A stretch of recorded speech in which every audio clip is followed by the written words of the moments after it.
Option के। अच्छा, जब ड्राफ्ट में आप ओपन कर लेंगे ना तो आपको ये फ्लेक्सिबिलिटी मिलेगी कि आप इमेजेस को सिलेक्ट कर सकते हैं। ये देखें, ये इमेज है। मैं सिंपल इस पर ऐसे क्लिक करता जी। हूँ ना, अगर इस पर मैंने क्लिक किया है, मैंने इस इमेज को सिलेक्ट कर लिया है। मैं नीचे आऊँगा अगर यहाँ पे, तो हाँ यहाँ जी। पे एक्सपोर्ट का ऑप्शन नज़र आ रहा है। ठीक है, यहाँ पे ठीक है। मैं प्लस पे क्लिक जी। करता हूँ। तो जैसे ही प्लस पे क्लिक करूँगा ना, तो ये आप गौर करें, यहाँ पे ना एक प्रीव्यू का ऑप्शन नज़र आ रहा है। मैं इसको प्रीव्यू देखता हूँ। ये देखिए, इमेज यहाँ पे मेरे पास नज़र आ रही है। जी। तो इसको मैं एक्सपोर्ट कर लूँगा, सही। सिंपल। ठीक है, तो इसको एक्सपोर्ट किस पे? एक्सपोर्ट ये बाहर आ जाएगी, मतलब ना डाउनलोड हो जाएगी ये इमेज। तो ये देखिए, ये नज़र अच्छा आ अच्छा, ठीक हो गया। इस पे मैं क्लिक करता हूँ, ये सही बटन। सही सही सही। तो ये डाउनलोड कर दी। मैं अपने जी जी डाउनलोड्स जी। में जाता हूँ, तो ये इमेज इसने डाउनलोड कर दी है मुझे। ये देखें, ठीक हो गया। ये इमेज मेरे सही है। पास आ गई रिसोर्सेज डाउनलोड। मिलने शुरू हो गए, हाँ हाँ। जी, ये चीज़ सही है। हो गया। अच्छा, ये एसेट्स पर मैं अब इसको इन चीज़ों को एसेट्स में रखते रह जाना हाँ है। हाँ, बिल्कुल, इनको एसेट्स में रखते जाना है। ठीक है। अच्छा, इसी तरह ये बैकग्राउंड इमेज है। ये इसके ऊपर ना ऐसे मैं देख रहा हूँ कि बैकग्राउंड कैसे सिलेक्ट होगी। अगर ना मिले, फॉर एग्जांपल किसी एक चीज़ को ऐसे सिलेक्ट करें, उसके पेरेंट ऐसे ऊपर जो जी। चीज़ है उसको ऐसे देखते जाएं। ये आई है ना, क्लोज ओपन होगी, ऑन होगी। इस तरह से ट्राई करें उसको ढूंढ। ये दोबारा, जी दोबारा बताइएगा। अच्छा, ठीक है। ये इमेज मैंने सेलेक्ट की है, तो इमेज कहीं पे पड़ी है ना, जी। ये यहाँ पे पड़ी है। तो मैं ये हाँ बैकग्राउंड जी। इमेज उठाना चाह रहा हूँ, जो कि सिलेक्ट नहीं हो पा रही। ठीक है। सही है। तो मैं ठीक है। इस इमेज पे क्लिक किया, यहाँ पे आके ये आई का ऑप्शन है। मैं इस पे क्लिक करता हूँ, वो देखिए आई जी। क्लोज हुई है, तो वो गायब हो गया है। तो इसी तरह मैं देखूंगा कि कहाँ पे है ठीक वो है। बैकग्राउंड इमेज, मुझे मिल जाए किसी किसी तरह। सही। तो वो खुद ब खुद अगली से अगली अगली पिक्चर पे जा रहा है। नहीं नहीं, मैं लेके जा रहा हूँ, खुद तो नहीं जा रहा। ठीक है। कहाँ गया? अच्छा, तो इस तरह ना हम ढूंढते हैं, इसको थोड़ा सा ढूंढना पड़ेगा। ये देखें, मैंने इस पे सिलेक्ट किया है यहाँ पे कुछ। तो अब देखते हैं क्या आता है। कोई ग्रुप है ये वाला, ठीक है। नहीं, ये नैव बार है, ये सबसे ऊपर नज़र आ रही है। ये गौर करें, यहाँ पे नैव बार लिखा हुआ है, जी ये सबसे ऊपर। इस पे मैं बंद करता जी हूँ इसको, आई जी। को, तो ये ऐसे हो रहा है। ठीक है। ये बैकग्राउंड प्रीव्यू बीजी, नहीं ये भी नहीं है। हमें यहाँ पे ये ढूंढना भी नहीं पड़ेगा। है। ठीक है, ढूंढनी पड़ेगी इमेज वो ना। अच्छा, ये इस पैनल में जितनी भी चीज़ें हैं ये सारी इसमें लगी हुई हैं इस पेज पे। जी जी, ऐसा ही है। बिल्कुल बिल्कुल, हर चीज़ यहाँ पे अवेलेबल है। सही सही सही सही। ठीक है, तो इस तरह से ये आप ढूंढ सकते और हैं। ये ये जो इनकी तरतीब है ये लगने के हिसाब से है या जैसे मर्जी? ये फ्रेम 82 और फ्रेम 88 ऊपर आया हुआ है, फ्रेम 82 नीचे आया हुआ है। ये मेरे ये ख्याल से कैसे इन्होंने ये इनको तरतीब, अरेंज किया है? ये बिल्कुल तरतीब के हिसाब से कि पहले कौन सी चीज़ लगी है, उसके बाद क्या लगा, उसके बाद क्या लगा है। तो ये इस तरह से किया हुआ है। अच्छा, ये बैकग्राउंड इमेज नहीं है, ये ना, ये जो अच्छा। बैकग्राउंड पे है, ये मेरे ख्याल से बैकग्राउंड इमेज नहीं है।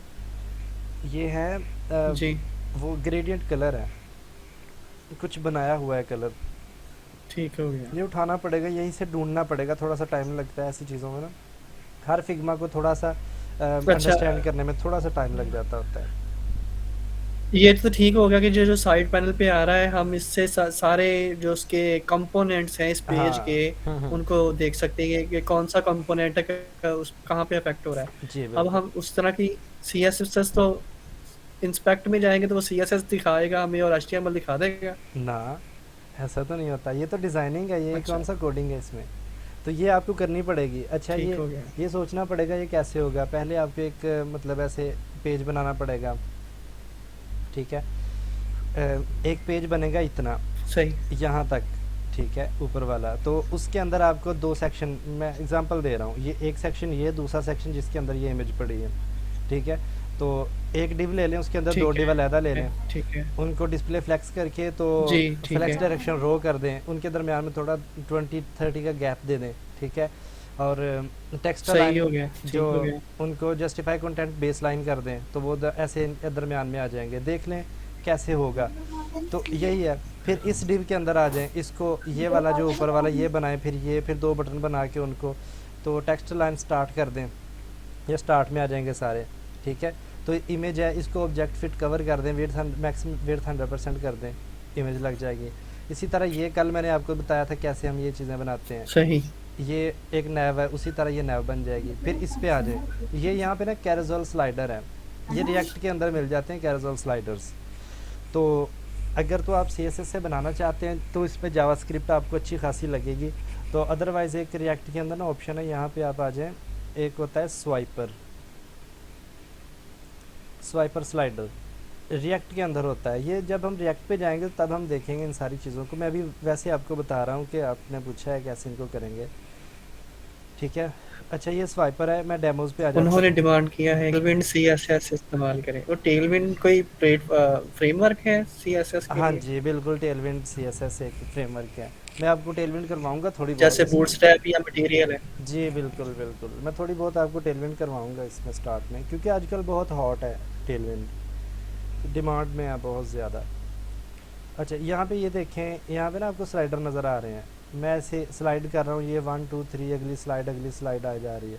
तो आपने इसके अकॉर्डिंग ढूंढना है कि ये इस तरह की स्लाइड कहाँ पे है, कि ये 3 यहाँ पे नज़र आए और एक यहाँ पे नज़र आ रहा हो। तो ये ढूंढना पड़ेगा, यहाँ पे देखना पड़ेगा कहाँ पे होगी। इसके अंदर मिल जाएगी, लाजमी मिल जाती है।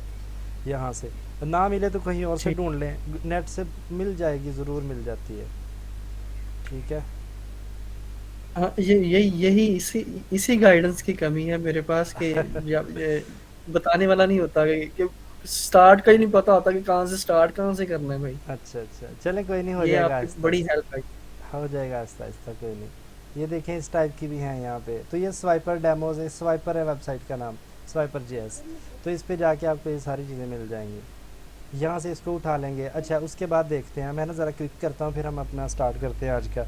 अच्छा इस चीज़ को देखें, ये नीचे लगाई हुई है। तो एक और डिव ले लें, उसके अंदर जी एक और डिव लेके उसके अंदर सारा कंटेंट रख दें। तो उसको डिस्प्ले फ्लेक्स जी करके text align centre, align item centre कर दें, वो यहाँ पे दरमियान में आ जाएगा। एक ऊपर ये टेक्स्ट है, नीचे बटन लगा दें। बटन का आज आज मुझे बताएं आप ना, ग्रेडियंट आपको करवाता हूँ। सबसे पहले मैं ग्रेडियंट करवाता हूँ, ठीक बल्कि है। मैंने करवा नहीं दिया था आपको ग्रेडियंट, CSS ग्रेडियंट। नहीं, कल तो हमने वो फ्लेक्स नहीं, की प्रैक्टिस की पहले थी गिट पहले की। किसी दिन। अच्छा चलें ठीक है। अच्छा वेबसाइट पे जाएं, गूगल पे CSS ग्रेडियंट सर्च करें आप, CSS ग्रेडियंट, ठीक है। तो आपको कुछ इस टाइप करने एक वेबसाइट का इंटरफेस मिल जाएगा, CSS ग्रेडियंट। W3 स्कूल पे भी होता है ये। मैं CSS ग्रेडियंट ज़रा सर्च करता हूँ ना, ये देखिए W3 स्कूल पे भी अवेलेबल है। मैं W3 स्कूल से ओपन कर लेता हूँ। अच्छा यहाँ पे आ जाएं, ये देखिए आपको नज़र आ रहा है ना, ऊपर कोई और कलर है, नीचे कोई और है, और यहाँ पे ये कलर मिक्स भी हो रहे हैं जी थोड़े से। तो इसको ग्रेडियंट कहते जी हैं। ये होता है लीनियर ग्रेडियंट। ये देखें, तो क्या बन रहा है, बैकग्राउंड इमेज का हम टैग लगाते हैं। बल्कि ना मैं ऐसा करता हूँ, कोड पे आके एक नई फाइल क्रिएट करके ना, तो आपको ये सिखाता हूँ ग्रेडियंट बनाना। फ्लेक्स बॉक्स को हम एंड करते हैं। आज हमने एक न्यू चीज़ करने जा रहे हैं, ग्रिड। और ये फ्लेक्स बॉक्स के अंदर ही बन गया, इसको मैं डिलीट कर देता हूँ। ये रूट पे आके यहाँ पे मैं एक न्यू फोल्डर क्रिएट कर लेता हूँ ग्रिड नाम से, और ग्रिड के अंदर मैं कह लेता हूँ grid.html। अच्छा एक्सक्लेमेशन मार्क से ये सिंपल सा कोड लिखा। अच्छा यहाँ पे आ जाते हैं, मैंने एक डिव ले लेता हूँ सिंपल, और इसको मैं क्लास दे देता हूँ एक ग्रेडियंट, ठीक है। अच्छा मैं यहाँ पे आके स्टाइल लगा लेता हूँ, एक स्टाइल, और स्टाइल के अंदर डॉट ग्रेडियंट, इसको गेट करता हूँ। अच्छा इसका ना यहाँ पे एक तो सर एक क्वेश्चन ये है कि ये अभी आपका वो स्ट्रॉन्ग लिखा गया था, हाँ तो जी, स्ट्रॉन्ग स्ट्रॉन्ग और बोल्ड में क्या डिफरेंस क्या है? इन दोनों में कोई इतना ख़ास डिफरेंस नहीं है, मेरे ख्याल से दोनों सेम ही होते हैं। तो ये ना होता है, जी जी, दोनों सेम ही होते हाँ मैं हैं, बताता दो हूँ, क्यों हैं, मैं ये पूछना चाह रहा मैं हूँ। बताता हूँ। ये ना एक चीज़ होती है एक्सेसिबिलिटी, एक्सेसिबिलिटी होती है, आप समझ लें जो होते हैं ना नबीना लोग, जो मशहूर होते हैं ना, स्पेशल। जी जी जी, ठीक ठीक। तो जब हम वेबसाइट्स बनाते हैं तो उनके लिए भी मैंने एक मेरे दोस्त था मेरा, एक मेरे साथ कंपनी में, तो वो कर रहा था एक प्रोजेक्ट पे काम, तो मैंने काफ़ी कुछ सीखा था उससे। तो वो प्रोजेक्ट बना हुआ था, तो वो कोई क्लाइंट उससे एक्सेसिबल बनवा रहा था उससे। मतलब कि जो नवीना लोग हैं वो कैसे आपकी वेबसाइट के साथ इंटरेक्ट कर सकें, वो सिर्फ इंटर या कोई एक बटन दबा सकते हैं। तो जैसे जैसे दबाते जाते हैं ना बटन, तो उसमें कोई मतलब वॉइस टाइपिंग का, voice text to speech engine का कोई ऑप्शन होता है, तो वो बोल बोल के बताता है कुछ। तो अगर हम ये स्ट्रॉन्ग वर्ड यूज़ करते हैं ना, तो इसका मतलब होता है कि अच्छा, हम बोल्ड यूज़ करेंगे तो ये सिर्फ नज़र आने के लिए बोल्ड है, लेकिन स्ट्रॉन्ग यूज़ करेंगे तो वो जो टेक्स्ट टू स्पीच इंजन है ना, वो उसको देखेगा कि अच्छा यहाँ पे स्ट्रॉन्ग है, वो और हिसाब से उसको बोलेगा। तो ये फ़र्क होता है इस चीज़ का। यानी कि इसके कहने आपके कहने का मतलब ये है कि बोल्ड जो है वो हमारे नॉर्मल पर्सनल के लिए है, कि वो उनको पता ना चलता है ये बोल्ड लिखा हुआ है, हाँ ये बिल इंपॉर्टेंट वर्ड है, हाँ इस जी। पे अहमियत दी हुई है उन्होंने। हाँ और स्ट्रॉन्ग का अब नाबीना लोगों को नहीं पता होगा, तो जब वो स्ट्रॉन्ग का टैग लगाएंगे तो बोल के बताएगा कि ये वाला जो वर्ड है इसको इसके बोल देगा कि ये हाँ, इसकी अहमियत ज्यादा है। बिल्कुल ऐसा ही है। अच्छा, मैं ना एक टैग लगाता हूँ बैकग्राउंड इमेज का। याद रखें ये ना बैकग्राउंड इमेज का एक टैग है। तो इसमें हम लीनियर ग्रेडियंट बनाते हैं। मैं कह रहा हूँ लीनियर ग्रेडियंट बना दो एक। लीनियर मतलब सीधा लाइन में जो हो, और ग्रेडियंट एक बना दो जो दो कलर्स को मिक्स करे। अच्छा, वो मुझे कहेगा कि दो कलर दो कौन कौन से, एक रेड दे दिया एक येलो दे दिया। आउटपुट पे जाके ज़रा देखते हैं क्या आउटपुट यहाँ पे आ रही है। ये तो कुछ और ही चल रहा है।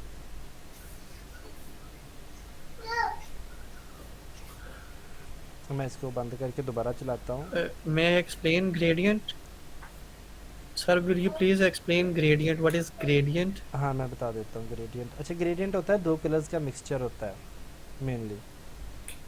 ठीक है, कि हम दो कलर्स को मिक्स करना चाह रहे हैं, हमें पता चले कि मिक्सअप हो रहे हैं यहाँ पे दो कलर। कई कई वेबसाइट्स ऐसी होती हैं, हमें वहाँ पे ना दो या तीन या चार पांच कलर्स को मिक्सअप करके वहाँ पे किसी कार्ड के बैकग्राउंड में यूज़ करना पड़ जाता है। जैसे यहीं यहीं पे आप देख लें, इसके अंदर फिग्मा के अंदर आप देखें तो ये जो टॉप पे आपको नज़र आ रहा है ये वाला, ये बटन बटन के स्टाइल को देख लें। मैं इसको ना जूम इन करता हूँ, बटन को गौर करें आप। तो यहाँ पे कलर, सही सही, दो कलर्स आ रहे हैं। जी यहाँ पे कलर और, आप अपना माइक काइंडली ऑफ करेंगे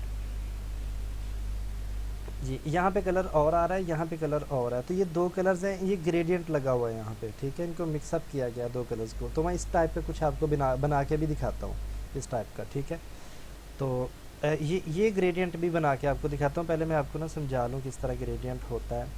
अच्छा, ये मैंने एक डिव ली है, उसकी मैंने क्लास दी है ग्रेडियंट, और इसको डिव को हम कोई हाइट विड्थ दे देते हैं ताकि पता तो चले कितनी है। 100 पिक्सल कर लेता हूँ, और विड्थ भी मैं इसकी 100 पिक्सल कर लेता हूँ। ठीक है, अच्छा ये देखें 100 पिक्सल की है, तो मैं ना विड्थ इसकी ख़त्म करता हूँ ताकि एंड तक, ये सारा एंड तक आ जाए। हाँ, ये अब ठीक है। नीचे येलो है, ऊपर ये रेड है, तो ये दो कलर्स का कम्बिनेशन सा बन गया है। ठीक है, अच्छा मैं चाह रहा हूँ कि ना ये ऐसा करें कि एक और इसमें प्रॉपर्टी में ऐड कर दूँ। अच्छा, एक और प्रॉपर्टी होती है यहाँ पे, उसका नाम होता है टू राइट या टू लेफ़्ट, किस साइड को हमने जाना है। ये देखें, ये स्टार्ट पे आ रही है टू राइट। मैं इसको कॉपी करता हूँ, आके कोड में यहाँ पे लगा देता हूँ।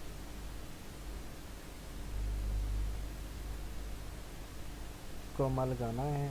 हाँ, अब देखें ये लेफ़्ट से राइट की तरफ हो गया है। पहले ये सिंपल था, मैं इसको ज़रा रिमूव करके आपको भी दिखाता हूँ। कट कर लेता हूँ इसको। ये देखें, ये ऊपर से नीचे आ रहा है। अभी रेड ऊपर है और येलो नीचे है। मैं इसकी ना हाइट थोड़ी सी बढ़ा दूँ कि शायद आपको अंडरस्टैंड करने में कोई प्रॉब्लम हो। 600 पिक्सल कर देता हूँ। हाँ, अब ठीक है। ये देखें, ऊपर रेड है, नीचे येलो है, तो ये ऊपर से नीचे की तरफ आ रहा है।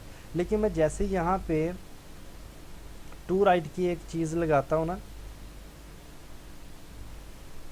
टू राइट, तो देखना ये लेफ़्ट से राइट की तरफ जाना शुरू हो गया है। ये इधर लेफ़्ट रेड आ गया, जो पहला कलर होगा। ये देखिए, पहला रेड है, दूसरा येलो है, तो ये पहला रेड आ गया, दूसरा येलो है, तो ये राइट की तरफ। अगर मैं टू लेफ़्ट कर देता हूँ इसको, ठीक है, ये इसका ऑपोजिट हो जाएगा। ठीक है, यहाँ पे रेड है, यहाँ पे येलो। इसी तरह एक और है, मैं टू टॉप कर देता हूँ, ये नीचे से ऊपर जाना शुरू हो गया। तो इस तरह से हम ग्रेडियंट बनाते हैं। तो सर कलर सिर्फ दो ही मिक्स हो सकेंगे या ज़्यादा ज्यादा भी भी कर सकते हैं? ज़्यादा भी हो जाते हैं। ठीक है, मैं आपको बताता हूँ अभी ना, वो उसमें जाते हैं, थोड़ा सा कॉम्प्लेक्स भी हम बना के एक बार देखते हैं। अच्छा, ये प्रॉपर्टी हो गई। अच्छा, इसमें ना ये और एक चीज़ है, टू बॉटम है, टू राइट है, ये मतलब इस तरह से। अच्छा, एक ना इसमें एंगल आ जाता है, ये टू बॉटम राइट है। आप देखिए यहाँ पे इस जगह पे ये रेड आ रहा है, इधर भी रेड सा थोड़ा सा आ रहा है यहाँ तक, और इधर ये आ रहा है। तो ये थोड़ा सा 45 डिग्री के एंगल पे आ रहा है, लेकिन इतना अच्छा नहीं लग रहा। हम एंगल्स को देखते हैं, एंगल किस तरह यूज़ करते हैं यहाँ पे, ये आप गौर करें। उसने टू राइट टू लेफ़्ट की जगह पे 180 डिग्री यूज़ कर लिया। ठीक है, टू राइट को मैं यहाँ से रिमूव करके ना, तो इसकी जगह 180 डिग्री करता हूँ। तो 180 का हमें पता है कि ये कंप्लीट 180 डिग्री क्या होता है, शिफ्ट होता है, इस तरह सीधा होता है। तो इसका कोई इफेक्ट हमें इतना खास नज़र नहीं आएगा। मैं 45 डिग्री करता हूँ। अब देखते हैं, ये देखिए 45 डिग्री, यहाँ पे रेड है, यहाँ पे ये येलो है। तो इसने 45 डिग्री का एंगल इस तरह ले लिया। अगर मैं इसको 90 करूँगा तो ये, अब देखना 90 किया है तो ये इस साइड से इस साइड को आ रहा है।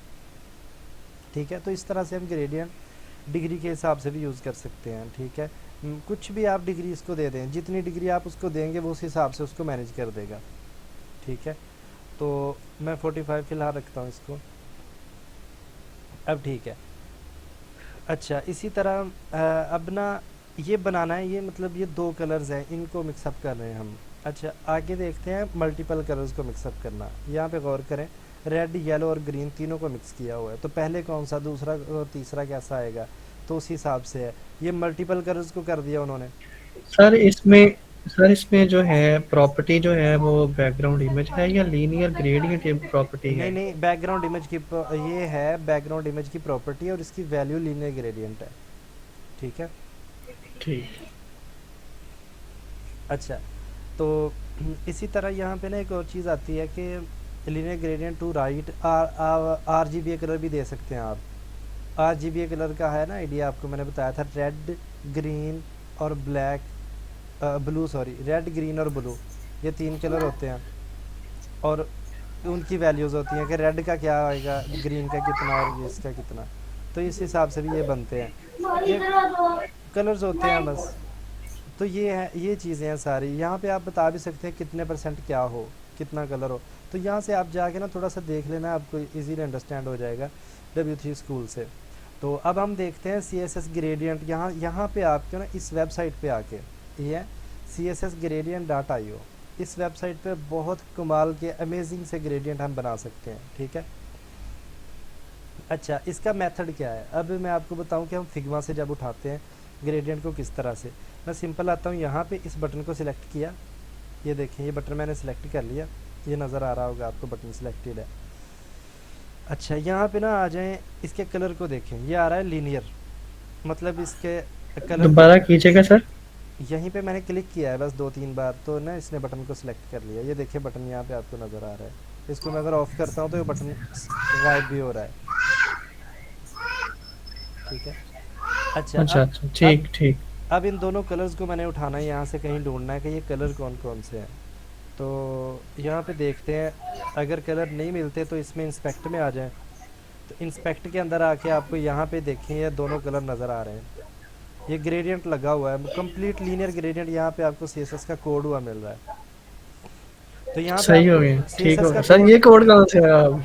ये इंस्पेक्ट पे क्लिक करेंगे तो आपको कोड मिल जाएगा। ये फिग्मा भी सही आपको CSS का सही। बेसिक सा कोड बना के दे देता है, बेसिक सा लेआउट नहीं बना के देगा। ठीक ये ऐसे बटन का बेसिक सा स्टाइल ठीक हो बना गया। देगा कि बटन कैसे बनेगा, लेआउट आपने खुद ही बनानी है।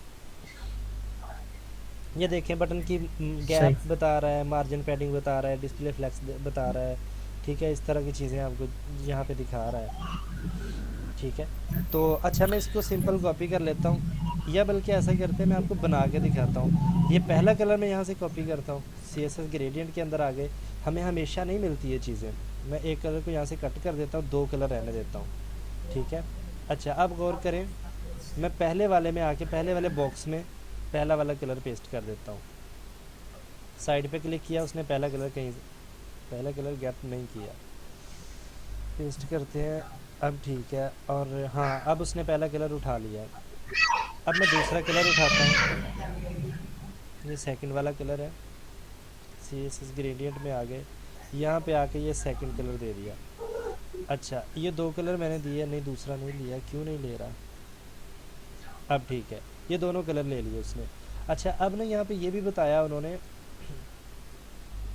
यहाँ पे ये भी बता रखा है कि कितने मतलब डिग्री का एंगल है या क्या है, तो ये 90 डिग्री यहाँ पे आ रहा है। ठीक है, तो मैं सिंपल उठाता हूँ और उठा के ना, तो इसको यहाँ पे नीचे आ जाए, आपको ये नज़र आ रहा है 90 डिग्री। यहाँ पे आप डिग्री बता सकते हैं। लीनियर लेना चाहते हैं लीनियर, रेडियल लेना चाहते हैं रेडियल। रेडियल होता है ये दायरा सा बन जाता है, एक कलर दरमियान में आ जाता है तो बाकी साइड पे आ जाता है।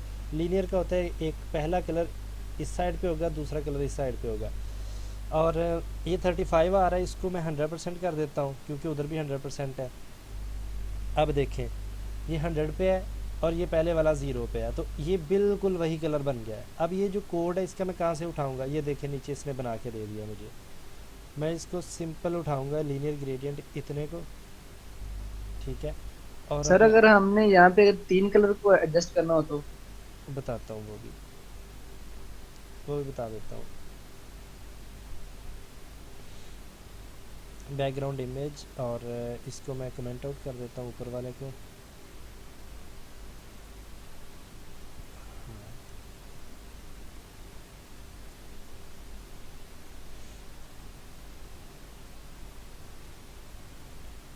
अच्छा ये अब देखते हैं, ये देखें उस हिसाब से ये बन गया। ये जो आपका यहाँ पे था ना बटन का, ये बटन का जो भी बैकग्राउंड है, तो ये उस हिसाब से हमारे पास बैकग्राउंड आ गया यहाँ पे। ये देखें ये वही बैकग्राउंड है बिल्कुल। अच्छा अब बात है 3 कलर्स की, तो तीसरा कलर आप ऐड करना चाह रहे हैं, यहाँ पे आप सिंपल ऐड करते हैं। यहाँ से ऐड हो जाता है एक, अब मुझे ना शायद याद नहीं आ रहा कैसे करते हैं तीसरा कलर ऐड। यहाँ से होता है वैसे किसी तरीके से,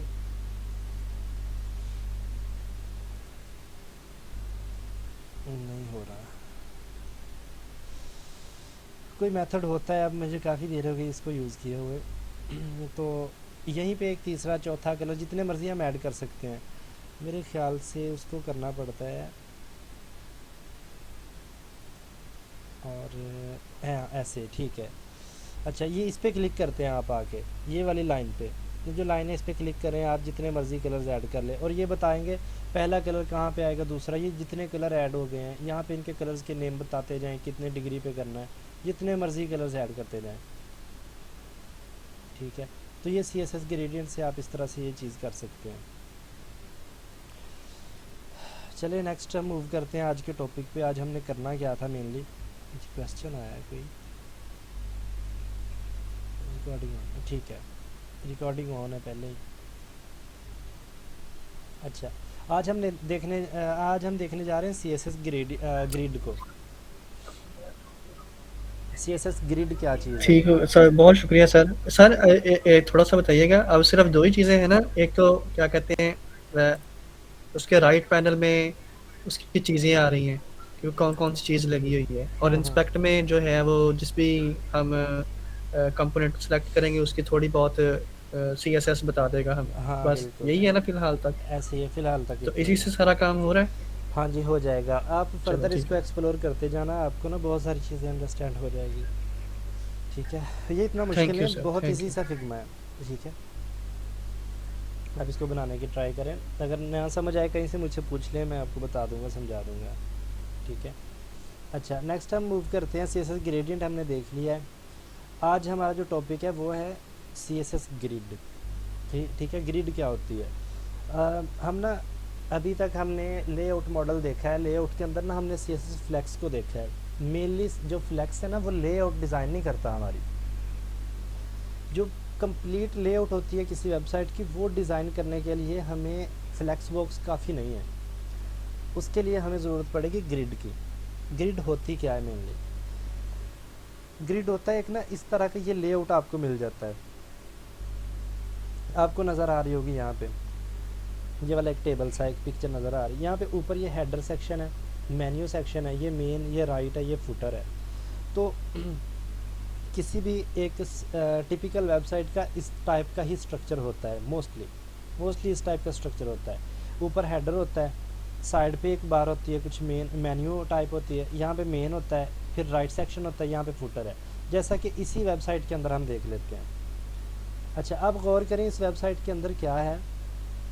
मैं सबसे ऊपर आता हूँ। सबसे पहले आप देखें, ये आपको हेडर सेक्शन नज़र आ रहा है, ये ऊपर ये वाला, ये और ये दोनों को मिला के आपको नज़र आ रहा है, ये है हेडर सेक्शन। ठीक है, इसी तरह ये वाली सारा सेक्शन देख लें, ये वाला, ये आपको मेन्यू नज़र आ रहा है, ये मेन्यू सेक्शन है सारा। ये आपको मेन नज़र आ रहा है, ये सारा यहाँ से लेके यहाँ तक ये सारा मेन सेक्शन है।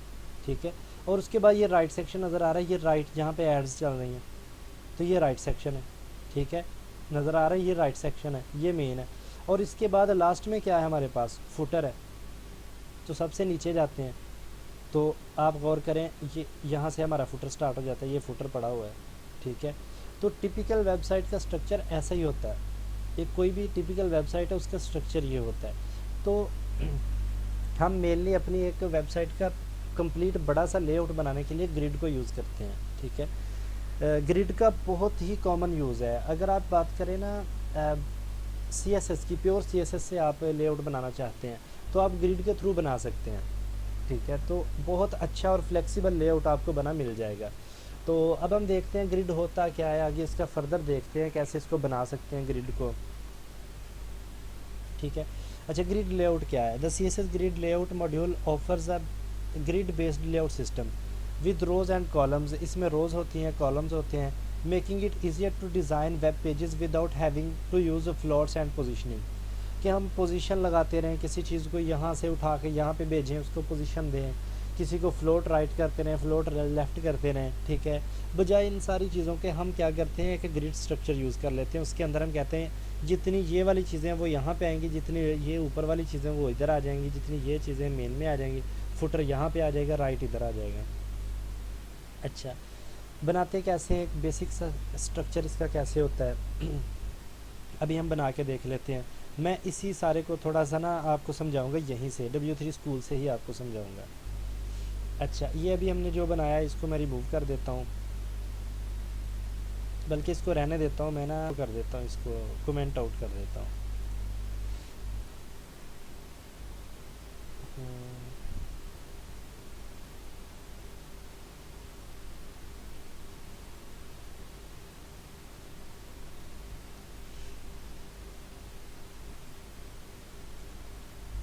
अच्छा, ये CSS का कोड यहाँ रहे भी तो कोई प्रॉब्लम नहीं है ऐसी।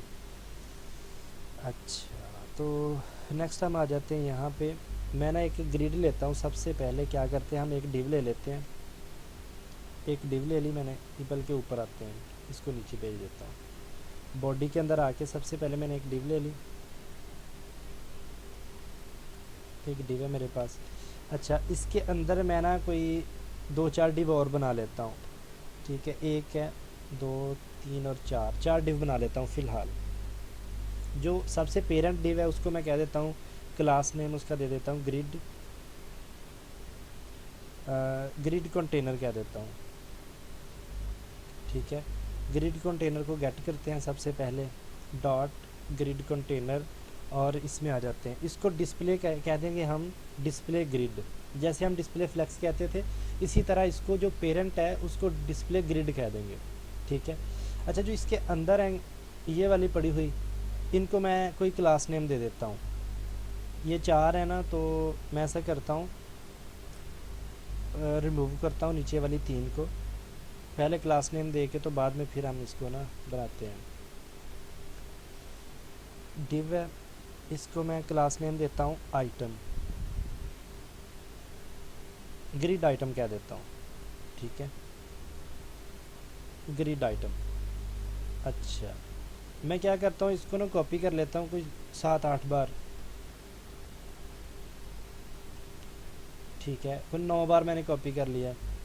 1, इसको मैं कह देता हूँ 2, इसको 3, इसको 4, ये 5 हो जाएगी, ये 6 हो जाएगी, 7 और ये 8 और ये 9।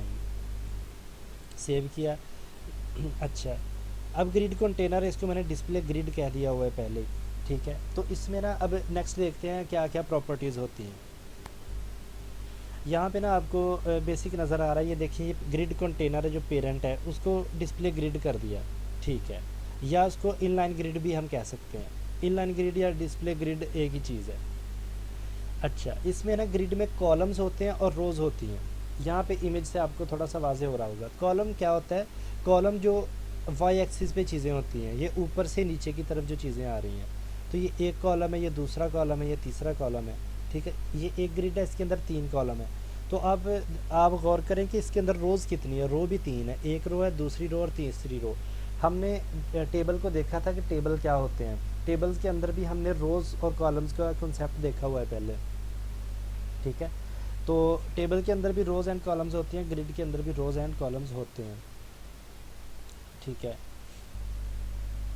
अच्छा, इसके अंदर आगे देखते हैं, ये देखें ग्रिड रोज़, ये इस तरह की जो हॉरिजॉन्टल लाइंस हैं इनको हम ग्रिड रोज़ क्या देते हैं। अच्छा, ग्रिड गैप क्या होता है?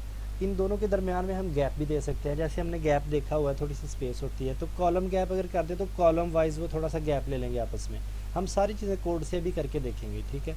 और रो गैप क्या होता है? रो वाइज थोड़ा सा गैप ले लेंगे, ठीक है। ये कॉलम गैप और रो गैप, ये गैप की भी ओवरऑल प्रॉपर्टी होती है, हम बता सकते हैं कितना गैप ऊपर नीचे से सारा ले। तो ये मेन सी सिंपल सी चीज़ें हैं। अच्छा,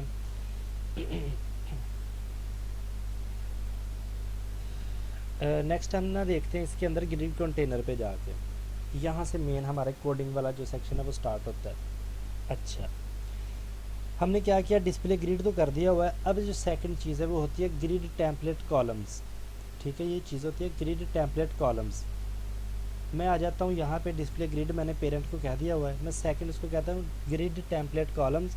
अच्छा, अब मैं चाह रहा हूँ कि ये 9 चीज़ें पड़ी हुई हैं, 9 आइटम्स हैं, 1 2 3 यहाँ से लेकर 9 तक है। आउटपुट ज़रा देखते हैं क्या आउटपुट आ रही है हमारे पास, यहाँ पे देखते हैं।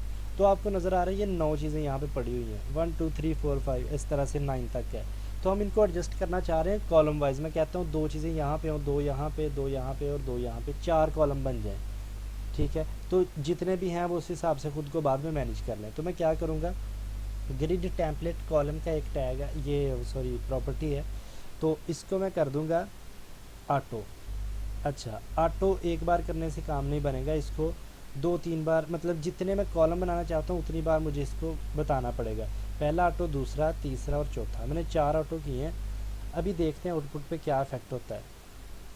आप गौर करें, मैं इसको थोड़ा सा जूम इन करता हूँ, गौर करें उसने क्या किया है कि 1 2 3 और 4, ये 4 कॉलम बना दिए उसने, ठीक है। मैंने क्या किया है, ग्रिड टेम्पलेट कॉलम्स, भाई मुझे कितने कॉलम चाहिए, तो मैंने कहा ऑटो कर दो, मतलब ऑटो आप अपने पास से बना दो, 1 2 3 4, 4 बार मैंने ऑटो कहा तो 4 उसने यहाँ पे कॉलम बना दिए, ठीक है। ऑटो की जगह पे मैं ना अपने पास से स्पेस भी दे सकता हूँ। मैं कहता हूँ 100 पिक्सल पहले वाले को दे दो, तो गौर करना ये पहले वाले को 100 पिक्सल, यहाँ पे ऐसे आपको पता नहीं चलेगा। मैं ना ज़रा सा करता हूँ कि जो है ना ग्रिड आइटम्स, इसको मैं थोड़ी सी स्टाइलिंग देता हूँ। नीचे आ जाते हैं, ये पेरेंट है ग्रिड कंटेनर, नीचे मैं ग्रिड आइटम, इसको मैं थोड़ी सी स्टाइलिंग देता हूँ, बैकग्राउंड कलर कुछ दे देता हूँ। यहाँ पे आते हैं, यहाँ पे ना होगा कुछ किया हुआ नहीं है, चले हम कर लेते हैं खुद से। बैकग्राउंड कलर मैं इनको दे देता हूँ कुछ ये वाला। अब देखते हैं कुछ हुआ, हाँ ठीक है। तो इस तरह से इन्होंने ये बैकग्राउंड कलर सब ने ले लिया। सर ये जो चाइल्ड क्लास को अगर पेरेंट क्लास से पहले लिख दें CSS में तो कुछ भी नहीं चलेगी? होता, कुछ भी नहीं होता, लिख सकते हैं। अच्छा, मैं इसको ना थोड़ा सा बॉर्डर दे देता हूँ, बॉर्डर कहता हूँ 1 पिक्सल सॉलिड और ग्रे कर लें, ठीक है। तो देखते हैं, हाँ अब सही है। अच्छा, आप देखें मैंने पहले वाले को 100 पिक्सल कहा है और दूसरे वाले को, तीसरे और चौथे को मैंने ऑटो कहा है। तो जितनी स्पेस थी वो खुद ही ऑटो उन्होंने कर ली, लेकिन इसको इन्होंने 100 पिक्सल दी है, ठीक है। तो मैं इसको रिमूव करता हूँ ज़रा, 100 पिक्सल से मैं दोबारा ऑटो पे लेके आता हूँ। तो एक मैं आपकी चीज़ समझाऊँ, यहाँ पे मैं अगर इसको छोटी स्क्रीन पे लेके जाऊँगा ना ग्रिड को, ज़रा गौर करना आप लोग। मैं देखिए ये बड़ी स्क्रीन है, ऑटो इन्होंने स्पेस ली हुई है, जितनी जितनी स्पेस जिसकी बनती थी उसने ली हुई है, जितनी स्पेस जिसकी बनती है उसने ले रखी है। अगर मैं इसको स्मॉल स्क्रीन पे लेके जाऊंगा ना, जैसे जैसे छोटी स्क्रीन पे जा रहे हैं, तो आप गौर कर रहे हैं वो ऑटोमेटिकली क्या कर रहे हैं कि अपनी स्पेस को श्रिंक करने जा रहे हैं, ठीक है। तो ये फ़ायदा होता है इस ग्रिड सिस्टम का कि आप यहाँ तक मैं ले आया हूँ, लेकिन उसने लेआउट नहीं मेरी ख़राब की। तो ये ग्रिड सिस्टम का सबसे बड़ा फ़ायदा है कि जहाँ पे हेडर होगा वहाँ पे हेडर रहेगा, जहाँ पे फुटर होगा वो फुटर वहाँ पे रहेगा। तो ये ग्रिड सिस्टम है। अच्छा, नेक्स्ट हम देखते हैं, इसमें मैंने ऑटो किया है। आप यानी यानी कि ये भी रिस्पॉन्सिव बिहेवियर शो करती है। हाँ बिल्कुल बिल्कुल, जैसे फ्लेक्स रिस्पॉन्सिव बिहेवियर शो करता है वैसे ये भी करती है। अच्छा, नेक्स्ट हम मूव करते हैं, आगे क्या है यहाँ पे। हाँ, तो ये हमने देख लिया पहले ही कि हम ना अपने पास से भी उनको हाइट विड्थ देख वो दे सकते हैं कि कितने पिक्सल वो स्पेस लेंगे। तो मैं यहाँ से इसको कॉपी करता हूँ, मैं चारों ऑटो को यहाँ से ख़त्म करके ना तो ये स्पेस यहाँ पे लगाता हूँ। पहला 80 है, दूसरा 200 है, ऑटो है, और 40 पिक्सल है। देखते हैं क्या बनता है। तो आप गौर करें, पहले वाले को उसने कितनी स्पेस दी, दूसरे वाले को जो ऑटो है सारी स्पेस बाकी उसको दे दी, इसको 40 पिक्सल कर दी। तो हम इस तरह भी स्पेसिंग को दे सकते हैं। मैं ऑटो ही रहने देता हूँ चारों को।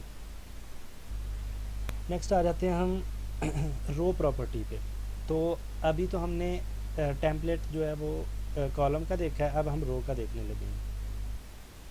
ठीक है, पेरेंट पे आ जाता हूँ। ये आप गौर करें, ग्रिड टेम्पलेट कॉलम 4 हमने रखने थे, मैंने ऑटो दिया। अच्छा गौर करें, यहाँ पे मैं एक और ऑटो अगर कर दूँ, मैंने 5 कर दिए। अब देखते हैं आउटपुट क्या बनती है। गौर करें, ये 5 कॉलम कर दिए उसने। ठीक है, 5 कॉलम कर दिए।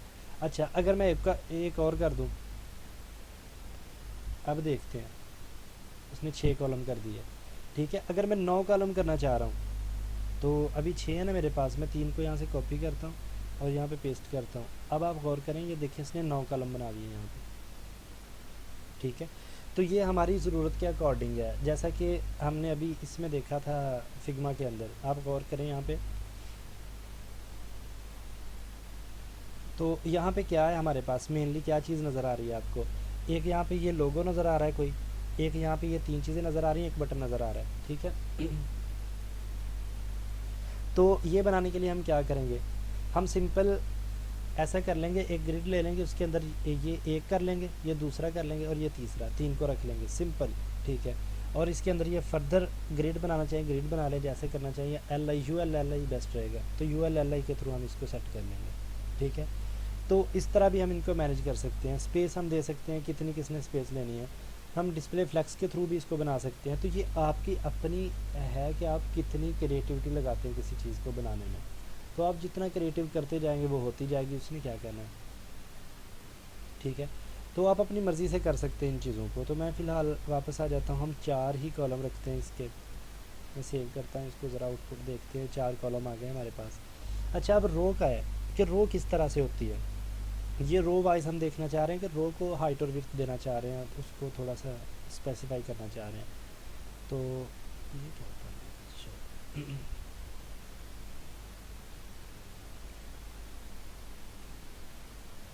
ठीक है, अच्छा तो मैं आ जाता हूँ यहाँ पे ये एक रो की प्रॉपर्टी है, ग्रिड टेम्पलेट रोज़।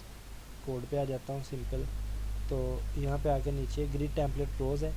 तो मैं रोज़ बताना चाह रहा हूँ कि पहली वाली जो रो है उसकी हाइट कितनी होनी चाहिए। तो मैं इसको कहता हूँ कि जो पहली वाली रो है ना उसकी हाइट 100 पिक्सल हो, जो दूसरी वाली रो है उसकी हाइट आप 200 पिक्सल कर दो, और जो थर्ड वाली रो है उसकी आप कर दो 300 पिक्सल। अच्छा, तो देखते हैं ज़रा आउटपुट पे क्या आउटपुट आती है हमारे पास। अब आप गौर करें, पहले वाले की उसने 100 कर दिया, दूसरे वाले की 200 और तीसरे वाले की 300 पिक्सल इसने हाइट कर दी है। ठीक है, तो ये इस तरह से हम इन चीज़ों को भी स्पेसिफाई कर सकते हैं। मैं इसको 50-50 कर देता हूँ, मतलब ना ये बहुत ज़्यादा हो रहा है, इसको 50 है, इसको 70 कर देता हूँ और इसको 90 कर दूँगा। अब आप गौर करें, ये पहले 50 है, दूसरी 70 है, तीसरी 90 ले रही है। तो ये रो की प्रॉपर्टी है। नेक्स्ट हम देखते हैं इसके अंदर और क्या चीज़ है। अच्छा, जस्टिफाई की प्रॉपर्टी होती है कि कंटेंट आप कहाँ पे रखना चाह रहे हैं। पूरा पेरेंट ग्रिड है ना, उसके अंदर आप कहाँ पे कंटेंट रखना चाह रहे हैं। तो इसको समझाने के लिए मैं सबसे पहले क्या करूँगा, जो पेरेंट ग्रिड है ना इसको मैं एक बैकग्राउंड कलर देता हूँ सबसे पहले, ताकि हमें पता चलता रहे कि किस जगह पे हम किसके अंदर काम कर रहे हैं। तो मैं बैकग्राउंड कलर ये वाला कर लेता हूँ। देखते हैं, ये बैकग्राउंड कलर है। तो आप गौर करें, ये ऊपर वालों ने सभी ने अपनी पूरी हाइट विड्थ जो है वो स्पेसिफाई कर रखी है, ले रखी है। तो ये जितनी जगह खाली है वहाँ पे ये बैकग्राउंड कलर शो हो रहा है। अब मैंने आपको समझाना था कि जस्टिफाई कंटेंट की प्रॉपर्टी क्या होती है। हम नीचे आ जाते हैं, जिस तरह हम फ्लेक्स में देखा था, जस्टिफाई कंटेंट की प्रॉपर्टी होती है। तो इसमें मैं जस्टिफाई कंटेंट सेंटर करता हूँ, तो आप देखें उसने सारी ग्रिड्स उठा के, जितने भी आइटम उठा के उसने सेंटर में पटक दी, यहाँ पे आ गई हैं। ठीक है, मैं सेंटर की जगह पे अगर कर दूँ ना इसको जस्टिफाई कंटेंट स्पेस अराउंड करता हूँ, तो आप गौर करेंगे ये देखें उन्होंने जितनी बाकी स्पेस बची थी वो सारी साइडों पे दे दी है। तो कंटेंट के अकॉर्डिंग उन्होंने इसको स्पेस दी है, इसको विड्थ दी है, और इसको और बाकी स्पेस सारी साइडों पे लगा दी। अच्छा, अराउंड की जगह पे हमारे पास एक इवनली भी होता है, तो इवनली करेंगे तो ये बराबर स्पेस बांट देगा सभी को। अच्छा, सेंटर होता है। अच्छा, एक होता है स्टार्ट, मैं स्टार्ट करूँगा ये उठा के सबको स्टार्ट में रख देगा, एंड करूँगा ये एंड पे ले जाएगा, ये देखिए एंड पे ले गया। ठीक है, तो ये प्रॉपर्टी होती है जस्टिफाई कंटेंट की। अच्छा नेक्स्ट हम देखते हैं अगली प्रॉपर्टी। मैंने जस्टिफाई कंटेंट को कर देता हूँ, वो कमेंट आउट कर देता हूँ इसको।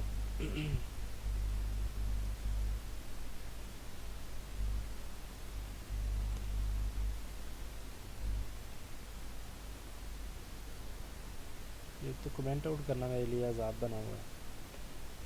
मैं कमेंट करता हूँ, अगर वो की दबाता हूँ ना तो वो पेन गूगल मीट की तरफ से, तो मैं कमेंट नहीं कर पाता, मुझे मैनुअली करना पड़ता है। अच्छा, उसके बाद अगली प्रॉपर्टी है अलाइन कंटेंट। अलाइन कंटेंट के कंटेंट को आप हॉरिजेंटली कहाँ पे रखना चाह रहे हैं, तो मैं इसको सेंटर करता हूँ। आप गौर करेंगे यहाँ पे कुछ भी इफेक्ट नहीं हुआ, क्योंकि इसकी मैंने पेरेंट की हाइट और विड्थ स्पेसिफाई नहीं की। तो मैं अगर इसकी हाइट स्पेसिफाई कर देता हूँ ना कुछ, फॉर एग्जांपल हाइट में इसकी 500 पिक्सल कर देता हूँ। ठीक है, तो अब आप गौर करेंगे ये 500 पिक्सल कंप्लीट हाइट इसकी मैंने की है ऊपर और नीचे से, तो जितना भी कंटेंट है सारा उठा के उसने दरमियान में रख दिया। तो ये किसी वजह से अलाइन कंटेंट की वजह से। इसको मैं स्टार्ट करूँगा तो ये सबसे ऊपर ले जाएगा, ये देखना उठा के सबसे ऊपर ले गया, बाकी सारी नीचे जगह छोड़ दी। अगर मैं एंड करूँगा, अलाइन कंटेंट एंड करता हूँ, तो क्या करेगा, वो सबसे नीचे भेज दिया, ऊपर से सारी जगह छोड़ दी। तो ये एक और प्रॉपर्टी है इसकी। ठीक है, अच्छा अब मैं इसको भी कमेंट आउट कर देता हूँ, इस प्रॉपर्टी को भी, और नेक्स्ट मूव करते हैं। क्या है, हमने एक लेआउट सी बनाना देखेंगे आज अभी, कि हम अच्छी सी लेआउट किस तरह बना सकते हैं इसके थ्रू। बड़ी कमाल की चीज़ है ग्रिड भी। ठीक है, और इसकी जो 500 पिक्सल है ना, इसको भी मैं रिमूव कर देता हूँ अब। ठीक है, अच्छा नेक्स्ट आ जाते हैं हम। नेक्स्ट क्या चीज़ है, ये सारी प्रॉपर्टीज़ हमने देख ली हैं। अलाइन आइटम, अलाइन कंटेंट कहाँ पे करना है। ठीक है, अच्छा नेक्स्ट आ जाती है ग्रिड आइटम।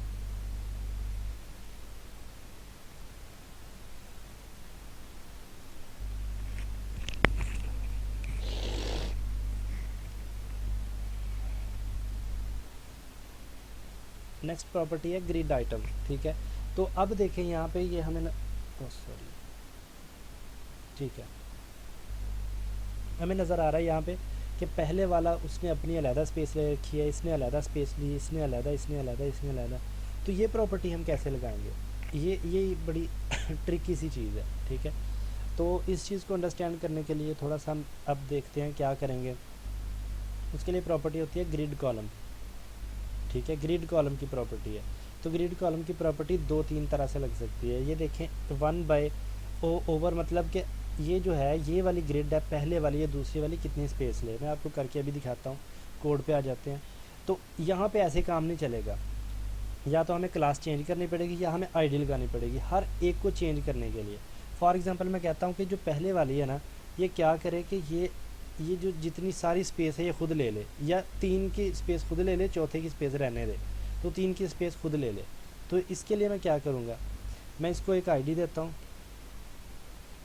आइटम 1। ठीक है, क्योंकि हमने इसको अलग-अलग गेट करना है सबको, तो यहाँ पे आके मैं कहता हूँ आईडी को हमें पता है शार्प से गेट करते हैं, सॉरी हैश से। तो अच्छा आइटम 1 मैंने कह दिया, और आइटम 1 के अंदर मैं इसको प्रॉपर्टी अब देता हूँ, यहाँ पे आके यहाँ से उठाता हूँ ये ग्रिड कॉलम की। तो ग्रिड कॉलम की मैंने प्रॉपर्टी उठाई, यहाँ पे आइटम 1 को लगा दी। अब देखते हैं आउटपुट क्या मेरे पास आ रही है।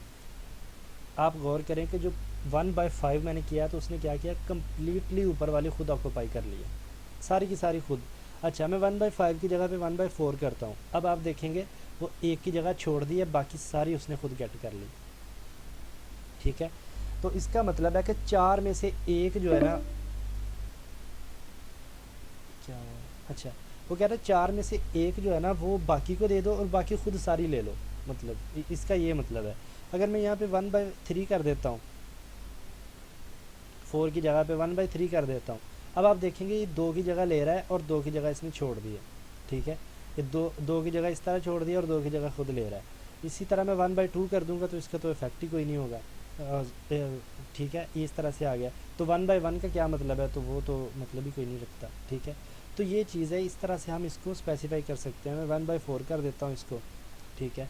तो क्या करेगा, ये इतनी स्पेस खुद ले लेगा, एक जो बचेगी वो अगले को भेज देगा, बाकी जितने कॉलम्स हैं उनको आगे धकेल देगा, ठीक है।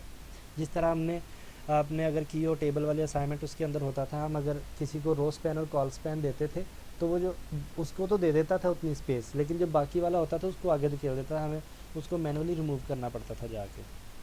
तो एक ये प्रॉपर्टी है, इस तरह से हम उसको दे सकते हैं कितना हम देना चाह रहे हैं, ठीक है। ये ग्रिड कॉलम होता है। इसी तरह एक और आगे प्रॉपर्टी देखते हैं। यानी कि हम ये भी कह सकते हैं कि जो पहले आपने 1/5 किया था तो उसी 1/5 करके उसी को हम हेडर कह दें हाँ या बिल्कुल नेव ऐसे, बार कह दें। बिल्कुल ऐसे ही, ऐसे बिल्कुल सही बात है। अच्छा, नेक्स्ट हम देखते हैं ये ग्रिड रो। हमने अभी ग्रिड कॉलम देखा है, अब हम ग्रिड रो को देखते हैं, ठीक है। तो मैं कह देता हूँ कि ना जो पहली वाली है ना आईडी, इसको मैंने दी तो हुई है, ठीक है। तो मैं इसको कहता हूँ कि भाई आप ग्रिड रो भी ले लो, 1/4 की ग्रिड रो कर लो। अभी देखते हैं, ये गौर करें आप, इसने क्या किया है कि 1/4 की ग्रिड रो भी ले ली है, ऊपर से भी इतना, और ये ख़राब करेगा हमें, इसको रहने देते हैं, इसको नहीं लगाते। ये वाली प्रॉपर्टी हम ना सेकंड वाली को लगाते हैं, ये हमें लेआउट में ना बहुत तंग करेगा। मैं इसको आईडी देता हूँ item 2, कॉपी करते हैं, यहाँ पे आके #item 2 और इसको लगा देते हैं ये वाली प्रॉपर्टी, ठीक है। ग्रिड रो 1/4 में इसको कह देता हूँ सेकंड वाले को। अब आप गौर करें, इसने क्या किया है कि सेकंड वाले को ग्रिड रो की प्रॉपर्टी लगा दी, मतलब 4 की प्रॉपर्टी इसने अकेली रो ने ले ली है। तो ये चीज़ जो है ना ये आपको प्रैक्टिस से आएगी। मैं बस मेनली आपको थोड़ा सा तो समझाना चाह रहा हूँ। इसी ये एक प्रॉपर्टी होती है। अच्छा, एक और प्रॉपर्टी है ग्रिड एरिया टाइम वो एंड, सर वो जो पहले वाला सबसे पहले वाला ग्रेड था वो नीचे क्यों आ गया वो 2 के? क्योंकि उसने पहले वाली जो मैंने दूसरी वाली को ग्रिड रो 1/4 कहा है, उसने पहले वाली को भी उसी में इंक्लूड किया और उसको नीचे धकेल दिया और ख़ुद उसकी जगह पे उसकी रो को भी खुद ऑक्यूपाई कर लिया और बाकी को नीचे धकेल दिया, ठीक है। तो ये आप करेंगे, इससे प्रैक्टिस करेंगे यहाँ पे आके, इस जगह पे ये W3 स्कूल पे आके ना इसको थोड़ा सा प्रैक्टिस कर लेना। मेनली बहुत कम है इसको, हम इसको लेआउट में यूज़ कर रहे होते हैं, बहुत कम यूज़ करते हैं। मैं टेलविंड में एक बार काम कर रहा था तो तब एक बहुत ही कॉम्प्लेक्स सी रो थी, लेआउट थी, तो तब मुझे यूज़ करना पड़ा था इसको, अदरवाइज़ हम इसको बहुत कम यूज़ करते हैं। मटेरियल यूआई या बूटस्ट्रैप में ये बनी बनाई हमें मिल जाती हैं ऐसी चीज़ें, ठीक है। अच्छा, अब हम थोड़ा सा इसको देख लेते हैं, ये नेमिंग ग्रिड आइटम, ये इसको देख लेते हैं ये कैसे बनेगा। ट्राई इट योरसेल्फ पे आते हैं। न्यू कोड उसने ओपन कर दिया। मैंने कहा जितना कोड के साथ आप इंटरेक्ट करेंगे ना उतनी आपको अंडरस्टैंडिंग होगी कोड की। अच्छा, ये ग्रिड कंटेनर है, सबसे पहले इसको डिस्प्ले ग्रिड किया हुआ है, गैप 10 पिक्सल का दे दिया है। अच्छा, अब आप गौर करें, यहाँ पे आ रहा है ग्रिड टेम्पलेट एरियाज़, ठीक है। ग्रिड टेम्पलेट एरिया यहाँ पे ना हम बताते हैं, हम ऐसा करते हैं, इसको ना कल वाली क्लास पे रख लेते हैं। ग्रिड टेम्पलेट एरिया को मैं कल आपको ना एक कंप्लीट लेआउट बना के दिखाऊंगा इसके थ्रू। अभी के लिए आप इसको ना ग्रिड रो को भी छोड़ दें, ग्रिड रो को छोड़ें, आप ग्रिड कॉलम को देखें। बस ये जो हमने अभी देखी थी प्रॉपर्टी पे आके ना मैं इसको रिमूव भी कर देता हूँ सेकंड वाली को। अभी तक आप इतना रखें, इतने की समझ आ गई है ना, दैट्स इट। कल हम ऐसा करेंगे, मुझे लग रहा है अभी कंफ्यूज हो जाएगा थोड़ा सा और ना सही नहीं रहेगा। हम ऐसा करेंगे, कल ना एक प्रॉपर लेआउट बनाएंगे इसके थ्रू और कल इसको फर्दर देखेंगे, टेक्स्ट एरिया देखेंगे, किस तरह हम आइडिया साइन करके उस हिसाब से टेक्स्ट एरिया देते हैं। किसी को बड़ा छोटा करना वो कैसे करते हैं, 5 वाले को बड़ा करना है ऊपर और नीचे से वो कैसे करेंगे, इसको पूरे को एक कॉलम करना है वो कैसे करेंगे। तो ये कल हम सारी चीज़ें डिस्कस कर लेंगे, ठीक है। आई होप सो कि आज की क्लास की आपको अंडरस्टैंडिंग हुई है कुछ। जी जी। और फिग्मा वाला तो बड़ा ज़बरदस्त रहा मेरे लिए को समझ ही नहीं आ रहा था कि उससे मैं इंटरेक्ट कैसे करूँ। अच्छा थैंक यू। अच्छा। तो मैं ना ऐसा करता हूँ, वो आपका फिग्मा अगर आप परमिशन दें तो मैं ग्रुप में शेयर कर देता हूँ सभी, ताकि इंटरेक्ट करें फिग्मा के साथ थोड़ा सा। जी, जी, मैं अभी करता हूँ। हाँ ठीक है। तो वो ऐसा होगा कि मैंने आपको बताया ना अभी फिग्मा को किस तरह से, बल्कि मैं ऐसा करता हूँ मैं अपने ड्राफ्ट से कर देता हूँ, ताकि जो हाँ जी, जी। एक्चुअल लिंक है ना उसको ताकि कोई ना छेड़े। तो इसलिए मैं अपने ड्राफ्ट से कर देता हूँ। तो आपने ना इस फिग्मा को ओपन करना है ना, जब मैं आपको जी। जो लिंक शेयर कर रहा हूँ, तो आपने इस फिग्मा को ओपन करना है अपने ड्राफ्ट में। यहाँ पे इस तरह ऑप्शन होगा, यहाँ पे डुप्लीकेट टू योर ड्राफ्ट आ रहा होगा, यहाँ पे ना एक ऑप्शन होगा डुप्लीकेट टू योर ड्राफ्ट। तो उस पर क्लिक करके तो उसमें ओपन कर लेना है इस फिग्मा को, इसको चेक करना है आप सब ने। ठीक है। तो ये आपके लिए असाइनमेंट होगी, आपने इसको अंडरस्टैंड करना है फिग्मा क्या होता है। इसको पंगे लेके देखिए, कुछ नहीं होगा इसे। ठीक है। तो और ठीक है। सर वो जो ओरिजिनल कॉपी है वो कहाँ पे सेव होती है? वो तो उसको जो क्रिएटर है ना वही उसको चेंज कर सकता है, या उसको छेड़छाड़ वही कर सकता है। ठीक है। उसको आप नहीं कर सकते। मैं इसको ना ऐसा करता हूँ, कॉपी करके न्यू टैब में ओपन करता हूँ, आपको ना बैक जाकर दिखाता हूँ, अगर हम बैक जा पाए तो। ये देखें, ये ओरिजिनल है, ये भी ओपन हो रहा है ओरिजिनल। तो देखिए, मैं इसके साथ अगर छेड़छाड़ करने की कोशिश करूँगा मैं नहीं कर पाऊँगा, ना मैं रिसोर्स ले पाऊँगा, बहुत लिमिटेड काम कर सकूँगा यहाँ पे। ठीक है। ये अगर ओपन हुआ है ना, तो मैं बहुत लिमिटेड सा इसको यूज़ कर पाऊँगा। ये देखिए इमेज यहाँ पे आ रही। हाँ मैं ले तो लूँगा इमेज, यहाँ से एक्सपोर्ट भी हो जाएगी, आई थिंक सो।